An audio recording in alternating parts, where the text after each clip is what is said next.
What's up, YouTube? Addicting Air here. Today we're going to be doing a bit of a different video. I've been seeing people complaining about how the current festivals, their ultimates, you need them to be very high level. Diane's is an example of, she's complete garbage at 1-6 and then like god tier at 6-6 with her ultimate. So I just want to make a tier list, look at all the festivals, and basically see, which ones are I call it the most unfair. So this is the most unfair ultimates from the jump between 6-6 and 1-6. Now we're not going to be looking at the kits of the units. I'm only going to be looking at their ultimates. Let's say maybe with Bonds, I'll look at because he's a HP unit, but I'm not going to be looking at like LV's. I'm not going to look at his ultimate and say, oh, because LV can't one shot with his ult anymore, it's a must need 6-6. But anyway, I guess we'll start off by, order release. We're just going to look at their ultimate, see how they scale. So the point of this tier list, I can't speak today, is to see who has the biggest gap between, a 1-6 and a 6-6. Like, how big is the gap? That's what I'm trying to find here. Which are the most unfair? Which are, you need this unit 6-6, or you might as well throw it away. So I have an empty tier here, so I don't really know what to do. 3-6 gets the job done. 1-6 is fine. I might just delete this yellow tier here, but I'll keep it there for now if I find that someone needs to be there. So let's get started. Let's go by released order. Lostvayne Meliodas, right? Let's go straight down to his ultimate. That's the only thing we're looking at. Inflicts secret technique damage equal to 300% of attack on all enemies and deals damage with attributed advantage regardless of attribute. So good thing is this attributed advantage is even at 1-6, so that gives them a little bit of points. But then we have this secret technique multiplier from 8% to 60%.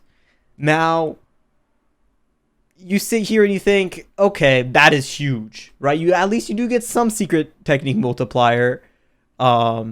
You get you get about 30% multiplier per ultimate, which is not much. I've seen a bigger jump between multipliers here.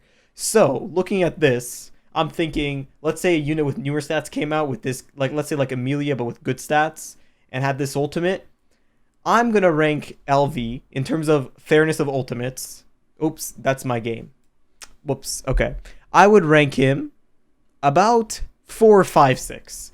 I think if he has good stats like this Traitor Meliodas, if you had good stats and you had that secret technique ultimate, 4 or 5, 6, you would be able to wipe. Or remember, you're still doing attribute advantage to all people.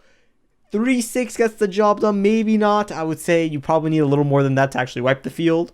But maybe I'm wrong. So I would put 4 or 5, 6. I've seen 5, 6 Amelia's wipe, so I'm kind of going based off of that.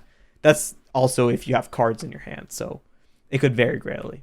Next is Goddess Liz, right? So let's take a look at Goddess Liz. Let's see if I can find her after the millions of different tabs I have open here.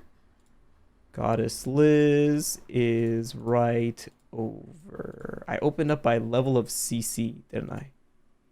Here she is. Okay, Goddess Liz. Let's take a look here. We have, good kit. She has a relic now. Here we go. Recovers HP of all allies equal to 30% of max HP. Reflects 40% of damage taken over 2 turns. Then heals for half of the damage reflected. Right? Then it heals for half of the damage reflected. Okay. I didn't even know this. So she heals more of max HP. Right? So we got 5% jump, 5% jump, 10%, 10%, 10% jump. Right? You do get a full heal regardless if you're 1-6 or 6-6, but that reflect damage is the big point, because if you don't reflect that much damage, you don't heal that much damage, right? So at 1-6, if you're reflecting 40%, let's say they do 100k to you, you reflect 40%, you heal 20%, or 20k, sorry. So you just took 100k, but you're healing 20k. So you've taken 80k damage there. So 1-6, no. I would say 6-6 maybe isn't needed because 120% you reflect more damage than the opponent dealt to you. So if you do 100k damage, you reflect 120k, you heal 60k. So that's pretty good. But I think a 4 or 5, 6 here, 80% reflect, 100% reflect there for 5, 6. You pretty much full heal. You'll full heal at 1/6. I could really even say at 3/6 is fine because you do get that full heal. And that's still great on a unit like Goddess Liz. So for now, I think 3/6 gets the job done. I feel like 3/6 is a safe spot where the opponent is still a little bit scared of attacking you with an AoE attack, but you also don't get that massive reflect damage that you would with a 6/6. So next is Small Winged King, right? So let me find Small Winged King here. Shouldn't have opened this many tabs now that I think about it. Is this the right king? This is the right king. Okay, let's scroll down to his ultimate. Inflicts equal to 300% of attack on all enemies. Gains Abyss effect that takes 50% and takes 50% less damage for 2 turns. Okay, so the Abyss is usually a lower multiplier. I believe Cusack has this as well, but we'll get to Cusack. So you have 42%? No. So you get 30%, 30%. Yeah, so you get 30% every time you get an ult level. Not bad, not crazy, right? So you get a 30%, but this is the Abyss multiplier, how much extra damage you deal to the enemy. So usually you do massive amounts of damage, and then every opponent takes that collective damage, or 60% of that collective damage. So you do 300k to all the enemies total. Every unit, let's just say it's like 180k. 180k you do to each of those units. So it's pretty big when it's 60%. But in terms of everything else, you get the 50% damage reduction regardless. You know, the multiplier is still pretty high. I've seen this one tap everybody if it's 4/6 or 5/6.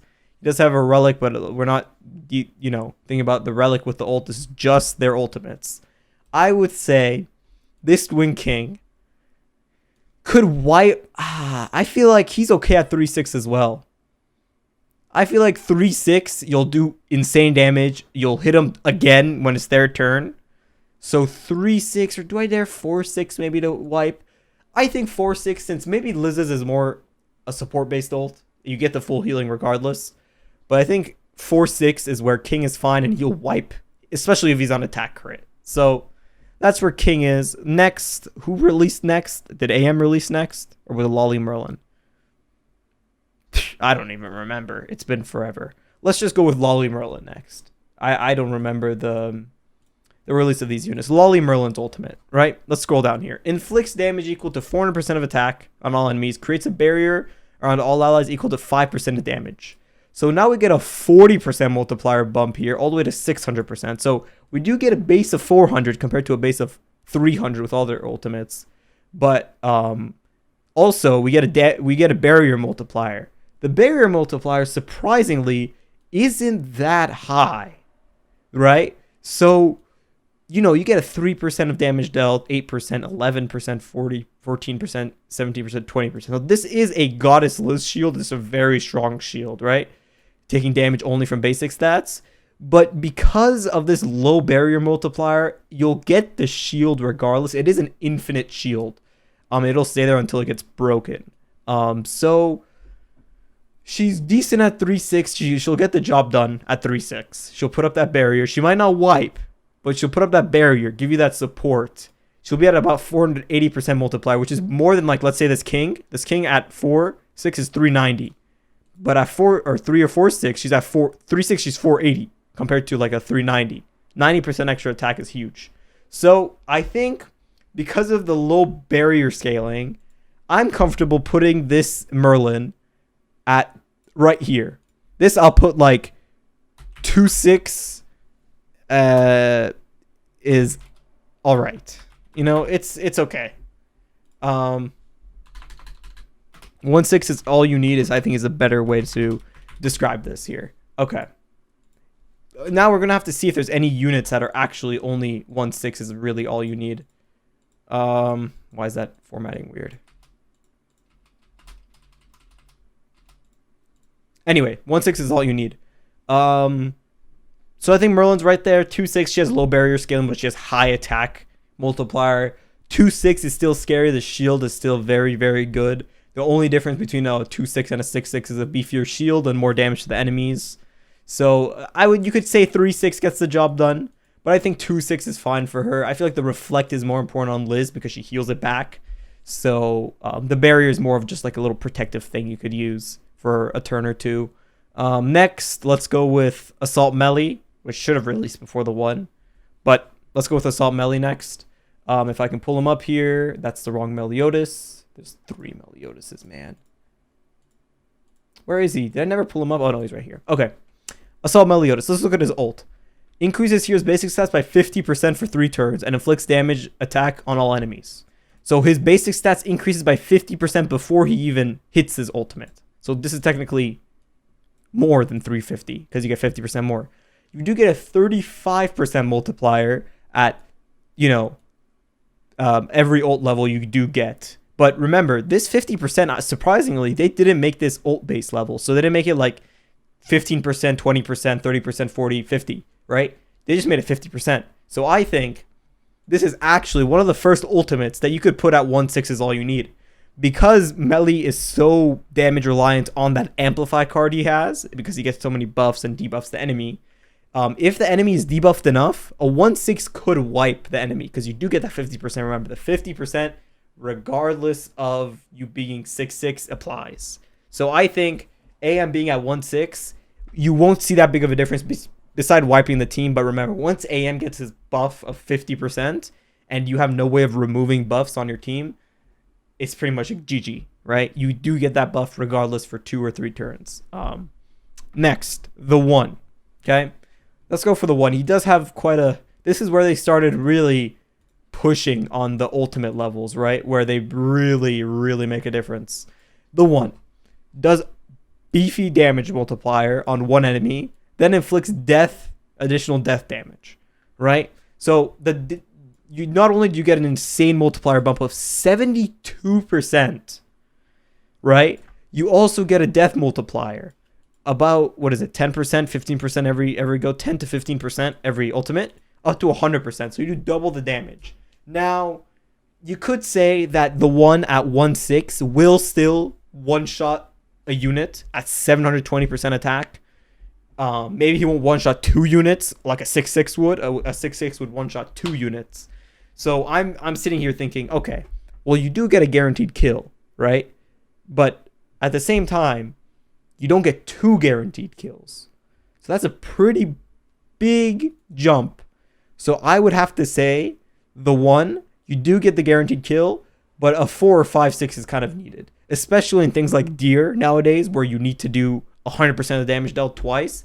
I would even say 5/6 is more needed, but we'll give it we won't say you need 6/6 because you still, at least in PvP, will kill 1 unit with that ultimate. So you do get that guaranteed kill even at like 3/6 or 2/6, but you don't get the double kill. So that's where I would put Escanor, I think, in my opinion. Next is what? Festival Zeldris, I think. I don't know. We're doing this out of order. It doesn't even matter. Festival Zeldris. Pretty good backline unit. Whatever. Decreases all enemies' HP-related stats by 5% for 2 turns. And inflicts damage equal to 600% on 1 enemy. Now, the debuff is pretty low until 6/6, where it's 25% of HP-related stats compared to 5%. This applies before his ultimate. But it is for 2 turns. And it's still a decent multiplier at 630. You get about 63% multiplier. We see how we've been going from about a 30% to a 40% to a 70% with Escanor to a 63. Now this is a single target ultimate, and you do lower the HP related stats. Now this ultimate isn't really clutch for anybody because usually Zeldris is in the back line. He could come in and really help you out if you do get his ultimate off, and it could win you the game. But based on his, I'm not looking at his kit, just his ultimate, you won't probably one shot with a 1/6. But if you had like about a 3/6, I have high confidence you would probably one shot a unit. It's an iffy where, yeah, I think 3/6 would be fine for Zeldris. He'll one shot his unit. He'll decrease all the HP related stats. At 6/6 you do get an extra turn of the debuff. I forgot to mention that. Sorry, it's at 5 and 6. Sorry, you do get an extra turn on that debuff, but the debuff isn't that significant. It is pretty big at 4 and 5 6 or 5 and 6/6, but it's not that big because it's a single target ultimate. If it was an AoE, maybe I would say, yeah, the 4 or 5, 6 is kind of needed. But anyway, that's where I put Festival Zeldris. Next, let's go with, who do I want to talk about next? Let's go with Cusack. Okay, Cusack, I'm interested. I was taking a break while he came out, so I didn't really see. But so he gets a Power Strike ultimate equal to attack on one enemy. So he gets a normal ultimate. It's a Power Strike ultimate. Don't get me wrong. That's really strong. But he gets nothing extra. But at 3/6, right, he does get Abyss. So 25% at 3 to 4. And then 50% at 5 to 6. Now, because it's a Power Strike ultimate, and he's pretty strong. A Power Strike will kill one unit. Abyss, even at 6/6, I found won't kill the other units because it's not the same as Kings where it's all AoE units and then you take the Abyss. It's just a single target. So if you do 200k to one enemy, then all the other enemies are taking, let's say, 50%, which is 100k, which won't kill anybody in geared, but it's still decent damage nonetheless. So I would say just because of this Abyss, you don't need it. Don't get me wrong. But 560 is a decent multiplier. 500 is really high. It is single target though. So I would say we put Cusack at 3/6. You get the Abyss. You do the extra damage. You have the Abyss. So you could do that little bird trick where you proc the bird like revive thing on floor 2 phase 2, and you could do the bird without a taunt unit, right? So because of that, and you get a whole Abyss effect, I would say 3/6 gets the job done. You get the Abyss off. It's still scary to the opponent. If he doesn't check your ult level, he thinks he might get one shot next turn. He might pre-quit. I've seen that happen. So that's where I would put there. Next, let's go with Festival Gowther. All right, Festival Gowther here. He's pretty good. He's really good of a character, but here his ultimate inflicts damage equal to 8% of max HP on all enemies and deletes 2 skills at random. Now that's interesting. 8% of max HP. Let's say we're in ungeared where most people will play, right? 8% of max HP. Let's say you have 120k HP, which is pretty high. That's with cosmetics and all that stuff. Maybe 120k, all right? 8% of that. 8% of 120k, we're talking like 8k damage. What are we talking about here? Like 10k, 15k damage at 1/6? It's not doing anything. And not only that, it only deletes 2 skills at random.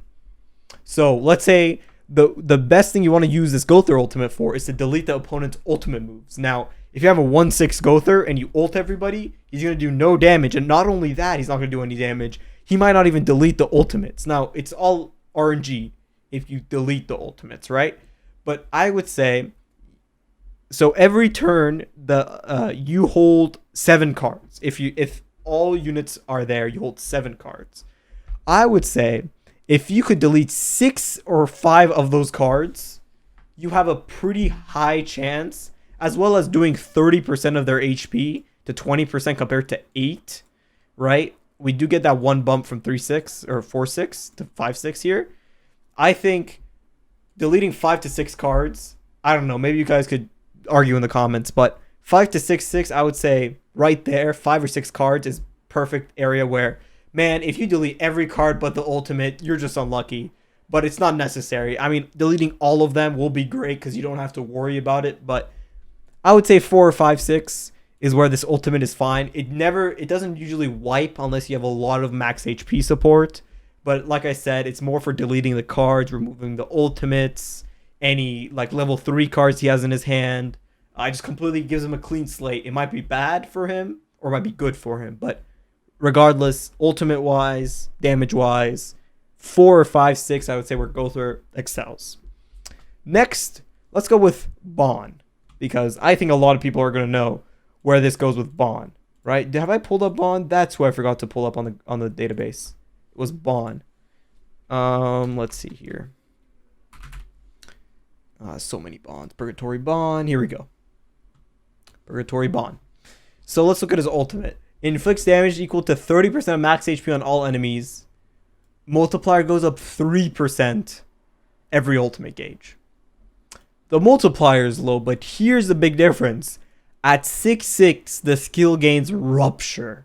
So we go from 30% of max HP on all enemies to Rupture, right? Which is huge because, let's say, do I have Goddess Liz still pulled up here? I think I deleted her out of here. Yeah, okay. If Goddess Liz had her shield up, he can tank a Bond ult.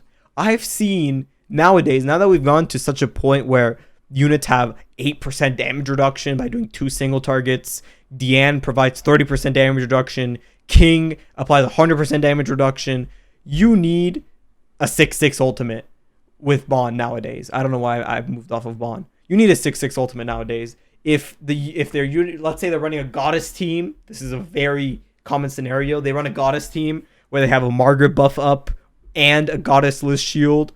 You are not killing with a 4/6 or 5/6. I'm telling you, you are gonna need 6/6. And since his team is so reliant on Bond, right? I'm not looking at Bond a kid as himself, like I said I would, but I would say the reliance on his ult. His ult is, I need to kill the enemy all at once now, right? If I don't, I can lose because, you know, if they start taking on my team one by one, Bond gets weaker, right? He does do decent damage at 1/6, don't get me wrong, but he ain't killing anybody at 30% max HP, right? 500k, 30% of 500k is not high enough to kill. I'm telling you, this Rupture, in my opinion, because of Goddess teams, because of, you know, King, because of Meliodas, the new one that gives damage reduction, he needs to be 6/6. Nowadays, he'll do good damage at 4, 5, 6. He'll wipe sometimes, but the 6/6 just gives him that extra double damage, which is insane. Insane. Next, let's go with Festival, or let's go with Margaret, since we're going to talk about interesting 6/6 ultimates. Now, this is something I'm surprised many people don't talk about. Margaret's ultimate. Now, this is huge because people don't talk about this, but they bitch about Diane, which is the reason I actually made this video. So she gets a 63% multiplier on every ultimate gauge, up to 945. It is a single target ultimate. That's why the multiplier is so high. But she only inflicts Sever. Now, yeah, guaranteed crits are cool. She doesn't have the highest crit damage in the world, right? I mean, if we can check here, like 170%, that's without a super working. Let's just say 200%, right? Yeah, okay, she crits, but you know, a lot of units have very high crit resistance where they'll take very low damage to crits. That's why cleave is around nowadays. Anyway, but look at what she gets only at 6/6. Blocks all enemy skill effects, including those of ultimate moves. Decreases damage dealt with ultimate moves by 30% for 2 turns. Only at 6/6. Not at 3, not at 4, not at 5. 6/6. This is the only time she could do this. This is unfair because if you have a 6/6 Margaret compared to a 5/6 Margaret, let's say they both kill the enemy. That's cool. But then you disable all the buff cards, all the debuff cards, all the ult removes, the amplifies, the pierce cards, the anything you can think of that has an effect that isn't a stance or a recovery skill. Recovery is basically useless. There's no recovery in the meta. So let's just say stances. Anything that isn't a stance card is useless. Any amplify you have with melee, everything. Even your ultimates will have this skill effect. So Bond's Rupture won't even apply. Melee's Cleave won't apply. The one's Death isn't going to apply with this. So that's insane. Not having Death applied with Margaret ulting another unit is so stupid. The jump is huge. You go from killing one unit to killing one unit and disabling the others for 2 turns. That's too big of a jump. That's a bigger jump than the one. Because I would say the one, you at least get the kill and you maybe damage someone else at 4 or 5, 6. You'll get the kill and maybe do 50% of someone else's damage. But you get the kill and then you basically nullify the rest of his units for 2 turns, not even 1 turn, 2 turns, and decrease their ultimate move damage. Man, I can't tell you how many times I've tanked 6/6 Bond ultimates with buffs on me because of Margaret debuff being on them. Anyway, that's where I wanted to put. You need to have 6/6 for those units. Next, let's go with Festival King. Right, Festival King, his ultimate cancels debuffs on all allies and buffs on enemies. For every buff cancel on enemy, increase damage received by 2%. For 1 turn, inflicts damage equal to 400% of all enemies. You do get a 40% multiplier on this, up to 600%. And then every buff on the enemy, you get 2%, 3%, 5%. So 2 to 3%. 1% buff for 2/6, man. That's not fair. Anyway, 5%, 10%, 20, and 40. Now, from what I found from King, obviously he wipes with his ultimate if he's at 6/6, right? But it does have a lot of utility. Canceling the buffs on the enemy and giving a damage increase buff for each buff. And cleansing yourself from any attack seal, dissolve, ignite, anything is really strong, especially against Kios, right? So I would say if you had about a 3/6 King, you're okay. You get the debuff, you get the buff, you get a beefy shield out of it. Remember, this, if you ult the enemy, you still get the shield out of it because it counts for his passive. You don't necessarily wipe, maybe, because it's only 5% per buff, but you do remove the buff regardless and apply debuff. So if you're running Festival Zeldris in the back, you do proc his passive. So I would say 3/6 gets the job done. 3/6, you'll get a good shield. You'll cleanse. You'll remove the buffs. You'll be put in the advantage state compared to others, right? Next, let's go with Traitor Meliodas. All right, we're getting to the end here. Traitor Meliodas here. His ultimate removes buffs and stances on all enemies, even at 1/6, which is really good utility-wise. Decreases all enemy stats by 5% for 2 turns. Inflicts cleave damage equal to 585 of attack on all enemies.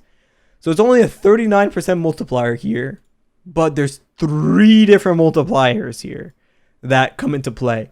So 390 for you get the you I don't have to say the numbers out loud, but you do get 5% all stat decreases per thing per ult level. But here you also get the cleave multiplier. You go 555, then you go 10, 15, and another 15 at 100%. So cleave is damage based on your crit damage, right? And usually cards that have cleave only go up to 75% of crit damage. This is 100% of crit damage. So at 6/6, you are one-shotting everybody regardless. But that's not the point. Melee at 3/6, because of this all stats decrease, will still one-shot all enemies. But then again, you have to ask, do you need to wipe all the enemies? You do decrease all their stats by 10% or 5% at 1/6. Do you really need it? I would say you don't really need to, because once you ult with melee, decreasing all their stats by 10%, that includes lifesteal and regeneration rate, pierce, everything, crit chance, everything 10% down. I would say melee at 2/6 is all right. 1/6 I think is a little bit too weak and will leave them with too much health, but 2/6 I've seen wipe me with a green Gowther especially. I think 2/6 this Traitor Meliodas is good enough. He'll decrease the stats and you'll be good to go. Now here we go with Diane, the thing that started this whole video, right? Let's look at Diane's ultimate. So she inflicts Quell, which is 5% per stance. This is 50% on Green Sariel here, but 5% per stance equal to 380% attack on all enemies and restores out of all allies by 3% of damage dealt. You get a 38% multiplier. Now, the reason why this ultimate is so underwhelming is because it has such a low base multiplier of 380. It should have had 400, and you should be getting about 60 per ult level or 40 per ult level at least. Where her damage is insignificant because of this Quell. This Quell is 3% per stance buff. She puts 3 buffs with her stance. A taunt, an HP related stats, and I think it's a decrease. I don't know. It's 3 different buff or stance buffs. So that's 9% extra damage. So you do 389% damage. Also not including the low amount of healing you get, right? So looking at this, man, I've tried Diane at 1/6 and now I have her at 5/6. And let me tell you, 5/6 will wipe everybody, no problemo. The 6/6 isn't necessary, but the extra 10% healing is obviously very good in PvP. I would say is not even as bad as more. You see what the difference is between Margaret and Bond and the differences, right? I would say at 4, 5, 6, Diane is fine ult level wise, right? At 5 or 4, 6, I have just killed. I was playing earlier today. My Diane had her passive stacked up pretty well. She was stancing. I ulted with a 5, 6 Diane and I killed King through his shield. So through 100% damage reduction, I killed King. So at that point, I was like, okay, even at 4, 6, that's fine. She's a geared unit, but beside the fact, I would say at 4, 5, 6, you are wiping with Diane ult like you would with other ultimates. Now, that might be weird why King is down here because he also kind of needs to wipe, but because of his debuff cancel and his buff cancel, I think it's enough utility where the 3, 6 is fine. You get the shield, and then you could kind of turtle yourself up, get ready for your next attack, which will probably wipe the field because he can't get lifesteal on your shield. That's pretty much it. Let me know if you think I have made a mistake. I think this is a pretty fair, pretty fair tier list here. But that's pretty much it. If you enjoyed, that's it. Yeah, just like the video. If not, that's okay. I will see you all in the next video. Peace.